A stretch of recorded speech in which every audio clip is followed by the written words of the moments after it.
Textile patterns historically served both decorative and functional roles, encoding ownership, social status, and cultural meaning.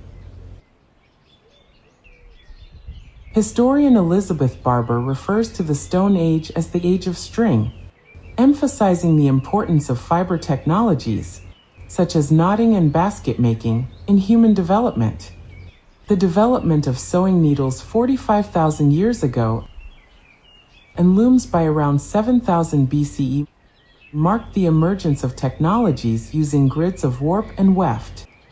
These systems formed the structural basis of a symbolic language, appearing independently in linen weaving in Egypt, silk in China, and cotton in Peru.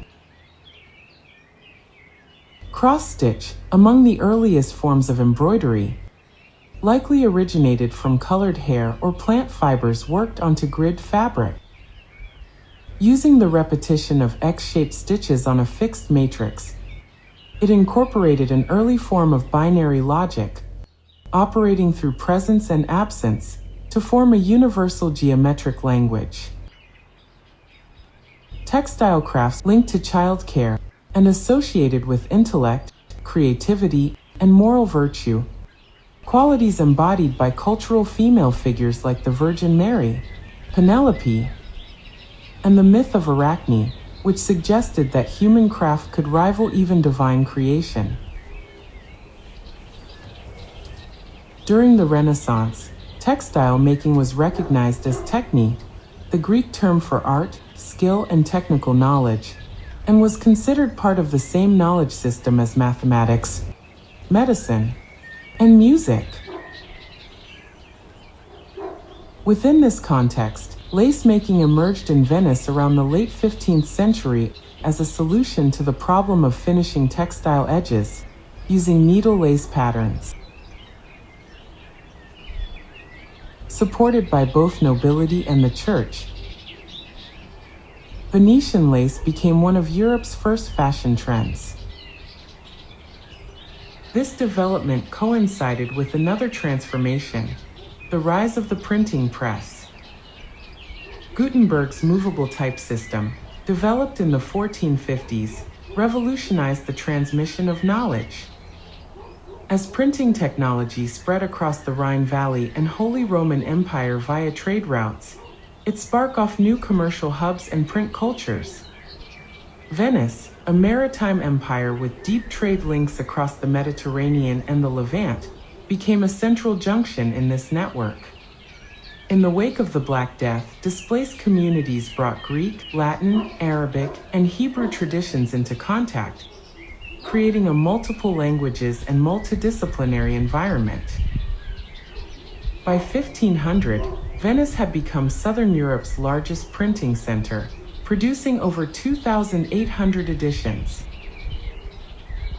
The reprinting of classical texts laid the intellectual foundations for both Renaissance humanism and early modern science. One fundamental work was On the Nature of Things by Lucretius, a 1st century BCE poem that revived Epicurean philosophy. Lucretius proposed that the universe was composed of atoms and void, not governed by divine will, but by natural order. This early form of atomic theory reflected a binary logic, presence and absence as the basis of reality. It also emphasized observation as a way to learn from nature, which had clear implications for fields like agriculture and textile design, both of which reflect and repeated structures found in the natural world. The book industry didn't just spread ideas and texts, it also introduced new tools for organizing thought. Innovations such as page numbers, indexes, chapter divisions, and typographic layout enabled a new cognitive economy. Among these, the grid became central. In the picture of 1435, Leon Battista Alberti introduced the grid as a tool for linear perspective. He described a veil of intersecting threads stretched over a frame, an early sighting grid that translated three-dimensional space into 2 dimensions. This anticipates Descartes' coordinate system 1637, where the grid becomes the foundation for abstract reasoning and spatial calculation. Another milestone was the 1482 Venetian printing of Euclid's Elements by Erhard Ratdolt. This edition integrated diagrams with explanatory text, echoing traditions of commentary in the margins. Among its concepts, the greatest common divisor formalizes a practical logic, the search for shared structure beneath difference. Originating in artisanal practices like weaving and tiling, this recursive method subtracts difference until only mutual measure remains. Finally, the integration of Hindu-Arabic numerals into print culture, introduced by Fibonacci's Liber Abaci 1202, and expanded in Luca Pacioli's Summa de Arithmetica 1494, which formalized double-entry bookkeeping. Pacioli's 1509 book The Divine Proportion, illustrated with geometric diagrams by Leonardo da Vinci, exemplifies the Renaissance archetype of the artist magus. Proportion, like the golden ratio, was regarded both as a practical tool and a sacred principle. In this book, geometry and mathematics were intertwined with material craft, moral philosophy, and metaphysics. To this synthesis, they added symbolic and spiritual beliefs. Influenced by Islamic and Moorish interlaced designs arriving through Venetian trade, Leonardo had already been exploring complex knot patterns, structured networks based on symmetry and repetition. Albrecht Dürer, on his second visit to Italy, purchased prints of Leonardo's knot designs and copied them. As an artist magus, he was deeply invested in geometry, symbolism, and number theory. Dürer began incorporating Hindu-Arabic numerals into his prints as early as 1497, often placing them beside his signature. In his 1514 engraving Melancholia I, he replaced his signature with a manipulated magic square of Jupiter,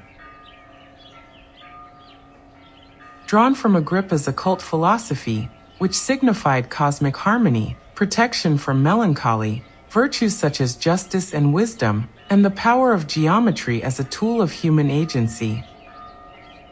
By placing the numbers 1, 15, 14, and 4 in the bottom row, Dürer embedded both his initials AD and the year 1514 directly into the structure of the square, transforming it into a coded signature. Dürer served as a key cultural ambassador of the Renaissance, carrying its ideas northward into the print culture of the Holy Roman Empire. His influence is evident in the region's first printed pattern book, published by Johann Skonsberger the Younger in 1524, the first of its kind to feature the date printed in Hindu-Arabic numerals on the title page, and in Roman numerals on the following page, marking a transitional moment between numerical systems. The term Modelbücher German for pattern books was first recorded in the 1611 Frankfurt Book Fair catalog, which listed 19 such titles. Arthur Lotz later documented 156 printed pattern books produced between 1523 and 1691. In 2017, Helen Hughes expanded that number to 256.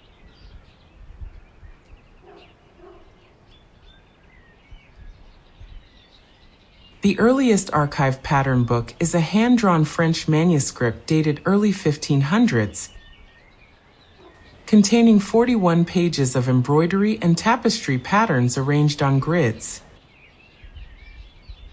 Some designs show Middle Eastern influence.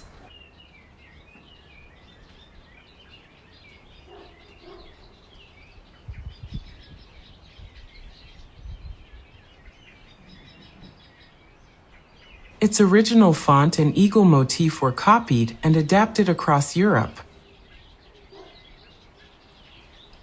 Pattern books functioned as structured tools for transmitting knowledge. An early Venetian example by the Vavasor brothers opens with the dedication. To the noble and prudent readers, this work aims to teach you with clarity, simplicity, and in accordance with the method that reason will most masterfully show me.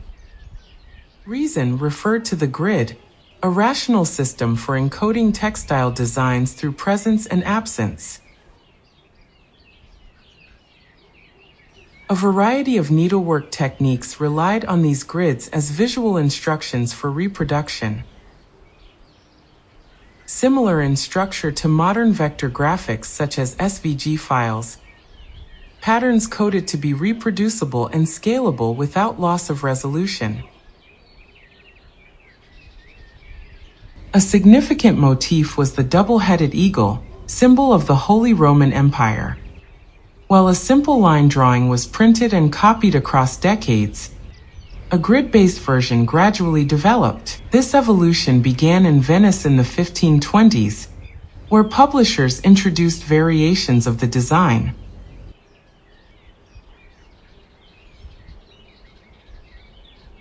By the end of the 1500s, the center of pattern book production had shifted from Venice to Paris and Nuremberg. In 1596, a 70-page sketchbook was printed with blank grids for copying and modifying patterns. One page features a hand-drawn double-headed eagle. A later book from 1601 included both printed patterns and blank grids. On one of these, another hand-drawn version of the eagle appears, part of a structured and balanced layout on the page. This version was eventually printed around 1650 by the same workshop, but in a new layout, accompanied by a Hindu-Arabic numeral font pattern. This numerical format was copied and adapted across Europe. As embroidery became central to girls' education, it became one of the key pathways through which Hindu-Arabic numerals were absorbed into Western culture.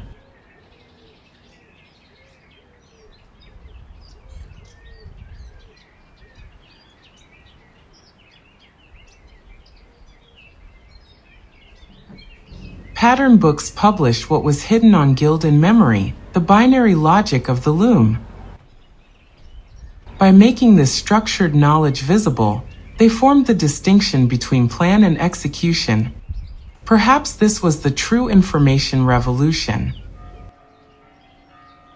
As Leonardo wrote in the Codex Atlanticus, reflecting on the loom, "This is second after the printing of letters, and it is no less useful and no less put into practice by men, and it is of greater gain, and a more beautiful and subtle invention."